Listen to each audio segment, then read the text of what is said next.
Hi everyone, welcome. I'm down here in my wormery, and my wormery is really just a portion of my basement where I've got a shelf and some plastic tubs and buckets and things like that. What I'm doing in these containers is composting household materials such as kitchen scraps and paper, even some leaves from outside, a variety of different things that the worms will break down.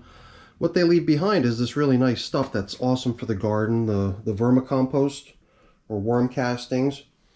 I've got a couple bins over here that are due for a feeding. It's been 10 days since we checked in on them. They're 6-week-old bins now that have been fed 4 times. This would be feeding number 4. The last time we checked in, things were a bit dry, but we went crazy. We put tons and tons of water into these systems, and I'm just hoping that they've held on to some of that moisture and that they've not gone dry again. As you can see, we're covering with only paper here. We talked about covering up with plastic to try to protect some of that moisture from evaporating and being lost. But in the end, we opted to keep it the way it is and just compensate with extra moisture. So we're going to go in there now today. I've got a variety of delicious kitchen scraps for them. So I'm going to slip on a glove, get these systems up on the bench, and take care of getting them fed. So let's get to work. Here's what they're going to be fed today. You can see there's some iceberg lettuce, some cantaloupe melon, some banana. There's actually almost like here, boom, boom, boom. Few large chunks of banana. I brought home some peppers from a farm that belongs to some relatives. They grow some peppers and tomatoes, and I guess maybe the controls on pests there are not quite as stringent as what happens in the grocery store, because one of the peppers had a little caterpillar living in it, it seems, and it made its way out of the caterpillar over in the fruit bowl. And in that same fruit bowl where the pepper was sitting was a bunch of bananas. And I guess one banana for that greedy caterpillar wasn't enough. He went ahead and stuck his face through the peel of 2 of them, kind of messing up half of each of those 2 bananas. So I lopped off that part, and I still ate what I could. Didn't seem like the part of it that didn't have a big hole in it had any problems, so I just ate that. Hopefully I didn't end up eating any caterpillar. No, I don't think I did. I took care of that caterpillar. I took him outside, and I don't remember what I did with them, but it probably wasn't pleasant. But I really don't remember. Maybe I just threw them in my compost barrel. Wow. I'm very pleased with the moisture level of this thing, and I shouldn't be so surprised, because we had our squirt bottle out here, and the thing just kept going and going and going and going and dispensing liquid, and I don't know. I wouldn't even venture to guess how much I sprayed in here, but it was a lot. And this was the system that we thought was a little bit more dry, so I think we put a lot more moisture into this one than the other one. But both of them got a really good treatment of moisture since both systems were a little bit dry. So I like what I'm seeing so far. These systems got pumpkins last time they were fed, and the previous time as well. I think these chunks of stem, the other one's got a piece of it too. These go back not to the last feeding when they got a little bit of pumpkin, but to the previous one. Today, no pumpkin.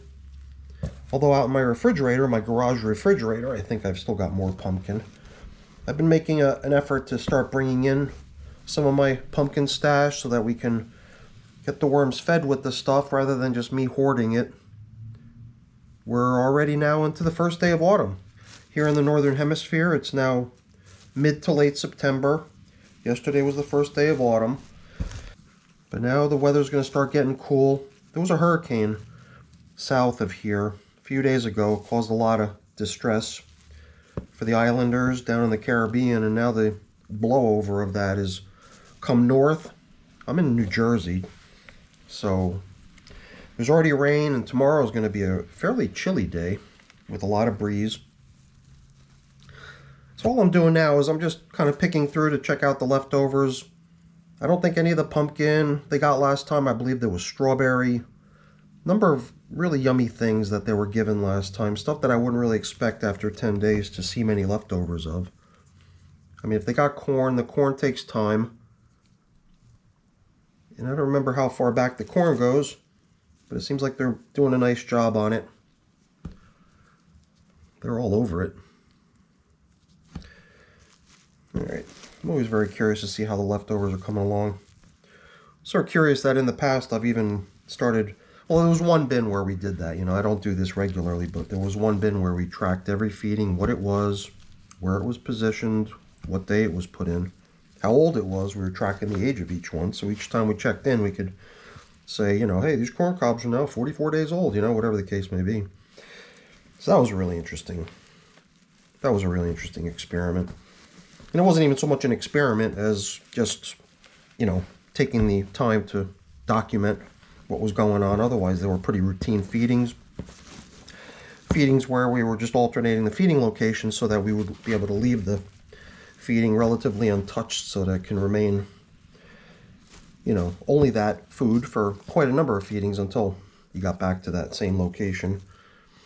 All right, man. We must have really kind of gone big on the build of some of my newer bins. You know, with these bins only being 6 weeks old, they are among my newest bins. I think there's only one other system with a very small number of worms in it that's younger. And I think that's just been my theme lately, is just to go pretty generous on bedding wherever I can, whenever I can. And these newer systems are the perfect place for that. So let's start restoring some of the stuff we located, all these leftovers of corn cobs. I think that's the only leftovers we found, right? Well, pumpkin stem, but that's pretty much a stick, and that's going to take a long time. The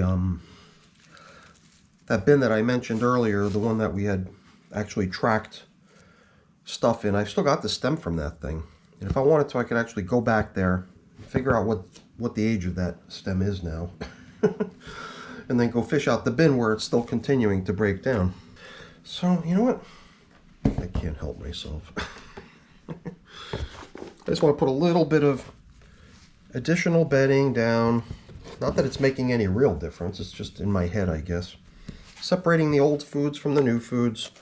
I'm going to do my best to split this up evenly so that both of these bins gets a fair shake at what I bought down here for them. So what I intended was a peel and a part of a banana for each, leaving the same deal for the other bin. You already saw a couple chunks of cantaloupe go in, but I think we've got enough to spare here that it can go out a little bit more generously. Although I think what's left here is probably a good fair split, so let's keep divvying up what remains. Here's some more cantaloupe. Let's just give this bigger one to them too. For some reason I think the last time we fed, the other bin was sort of provided a somewhat more generous portion. So if we can consciously give this one a slightly larger portion today, I think that'll sort of level the playing field. So now what we can do here also is take one of these coffee filters here. This one's frozen from having frozen food resting on it. It'll thaw momentarily. But what do you say we upgrade our feeding zone indicator to this new one and now bring in this old feeding zone indicator, since it's been in the bin for some time now. It's already got a good, probably nice seasoned amount of bacteria and whatnot living in it, so that it'll be really easy for the worms to take advantage of that as additional bedding or just a carbon-rich food source. Here I've got coffee, kind of the flip side of a carbon-rich food source like paper or leaves. In goes the coffee, which is nitrogen-rich food. Kind of like if you're doing a hot composting pile outside in your yard. You know, you're always trying to mix browns and greens, and brown really stands for the carbon, and the nitrogen just stands for the, you know, the greens, oddly enough. So green, there we go, brown. All right, so that was grit that I just sprinkled in there too. I just always feel compelled to combine the coffee and my feedings with other stuff. A lot of times I use that as an excuse to bring in some of this here. But you know what? Let's mix it up. I've also got this. They're getting a whole smorgasbord today, so a little bit of leafy material. Last time we came in here, I only had so much of this stuff. So we were very, you know, careful not to put too much of it out here on the top surface because we want it to go around for both systems. So this system got a little bit of fresh leafy top covering, as did the other one, but it wasn't much. Today we can go much more generous if we wish. Something else I like to do besides that seasoned feeding zone indicator going in with the food is also this top layer of leaves. That too I think is stuff that the worms are really going to take advantage of once we place it down into a spot where there's going to be a good amount of moisture. So now cantaloupe, lettuce, banana, all those things I believe are going to be kicking out moisture, and my prepared bedding also is pretty moisture rich, so I'm not going to worry about moisture this go around. I'm going to trust that what we did last time did the trick on getting the moisture level in here up to where it needs to be. We'll just continue covering with newspaper as we have been, because I believe there is a benefit to it by being kind of more capable, I suppose, of allowing air to pass through it, ventilate a little bit, or if moisture collects on it, it can evaporate, dry more easily. This is really nice, you know. For a 6-week-old bin, one thing that I took away from reviewing the video from that last check-in was how everything had an appearance that was very similar to these leaves on top. Everything was very brown, everything was very camouflaged almost, like you couldn't see worms in this stuff because everything was all the same color, little variations of brown everywhere. But now I'm really getting the sense that the material's starting to break down. I mean, you know, leaves have that tendency to go dark when they start to break down, kind of like a leaf mold. And I guess the moisture we added probably helped darken things here a little too. So I like the way things looked over on that side. I wonder if we're going to have similar nice dark material down here too. There's some old bedding chunks, worms hanging out on it. Not bad, not bad. Very nice material starting to collect out here. I am very tempted just to bring a little bit of moisture in with this check-in. I mean, I like to have confidence in the fact that the food we're giving them is going to hydrate adequately. But I certainly see no harm in adding some if there's a foreseeable benefit to it. But you know what?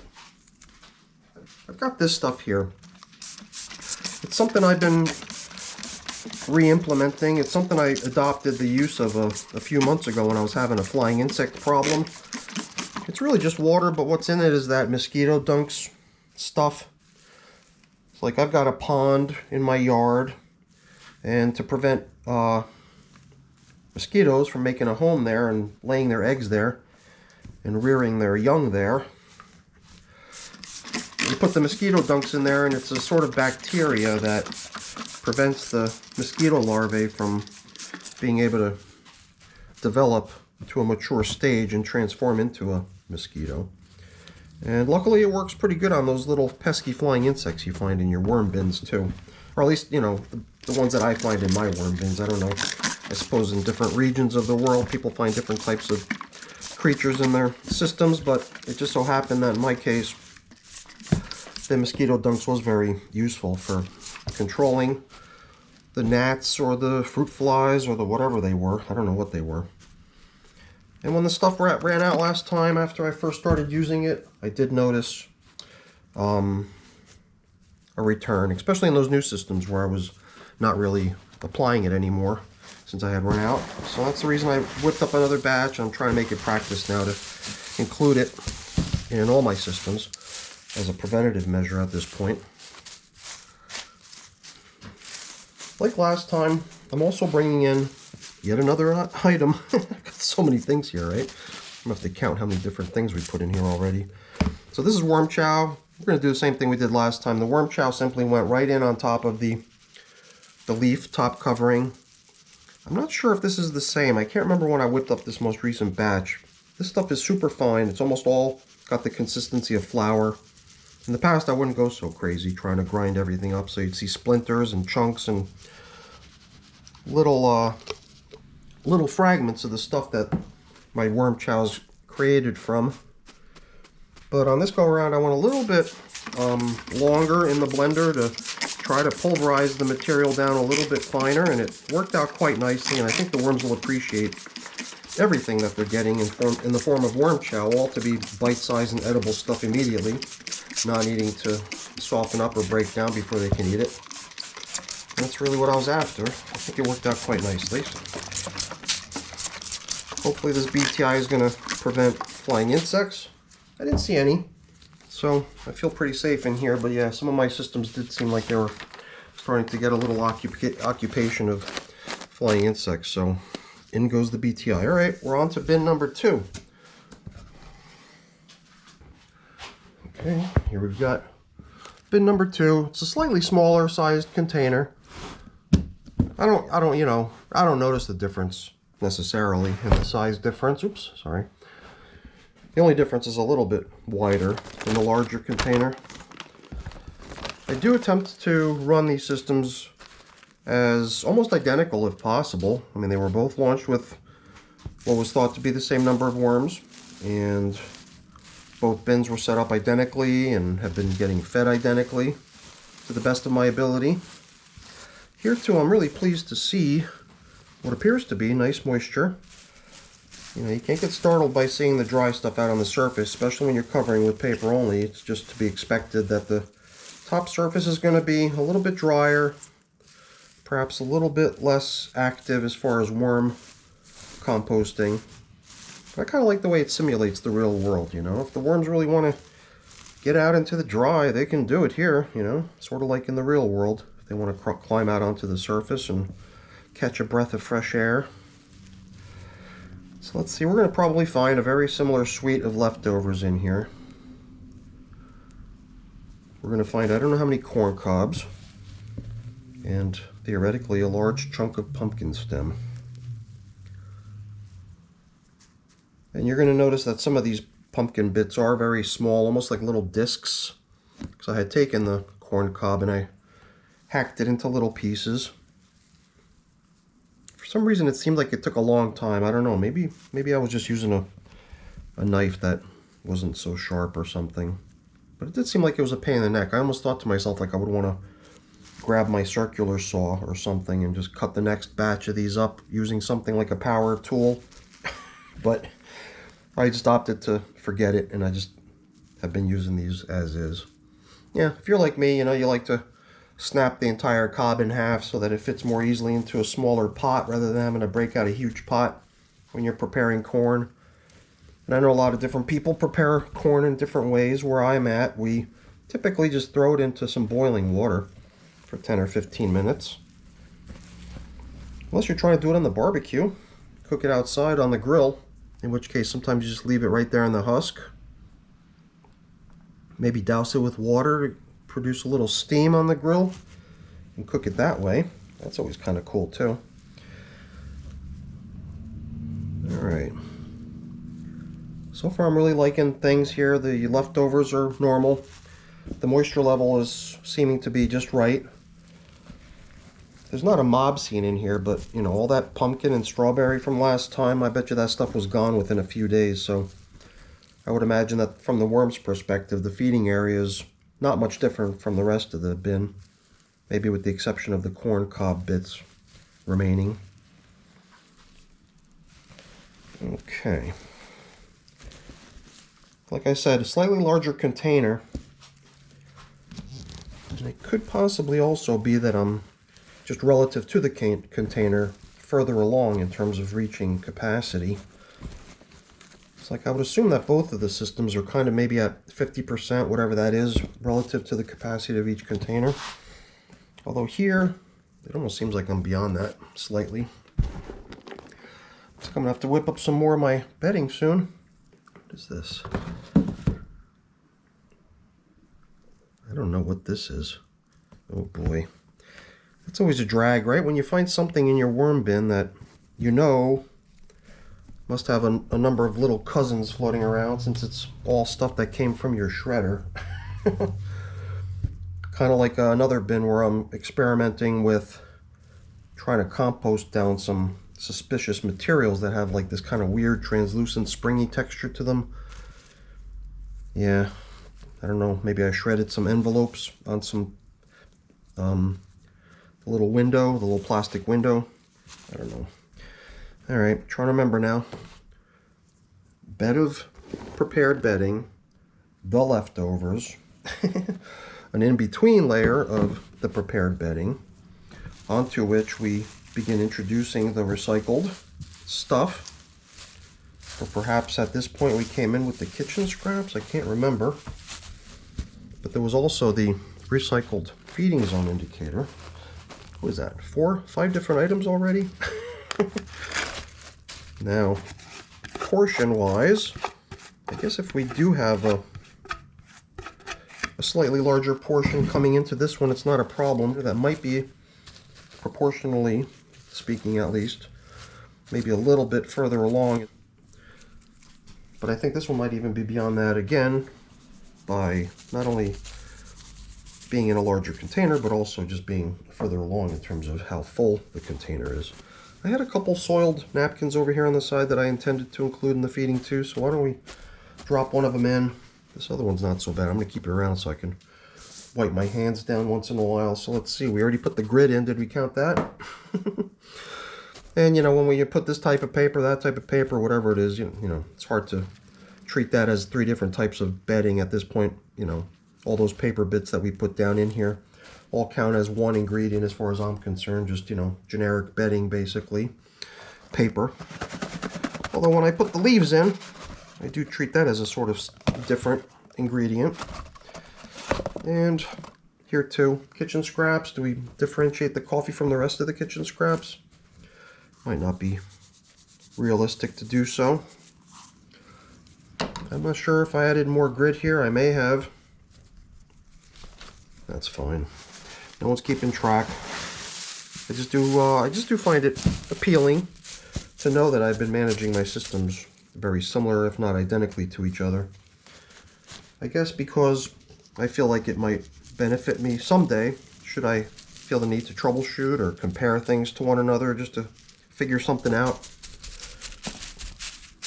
Maybe even copycat a system that seems to be doing extremely well relative to the other nearby systems.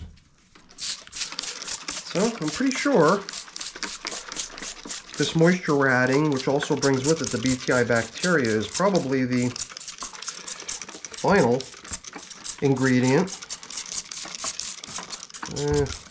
I have to fill this thing up, but I don't even know if we need to go much further, because I do have this sense that this bin might have had already a little bit more moisture in it than the other one. It feels a little bit more stable as far as losing its moisture.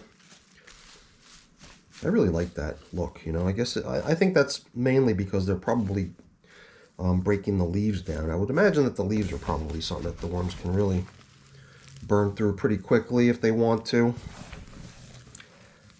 And I think that's what leaves behind that really nice, dark, rich castings material.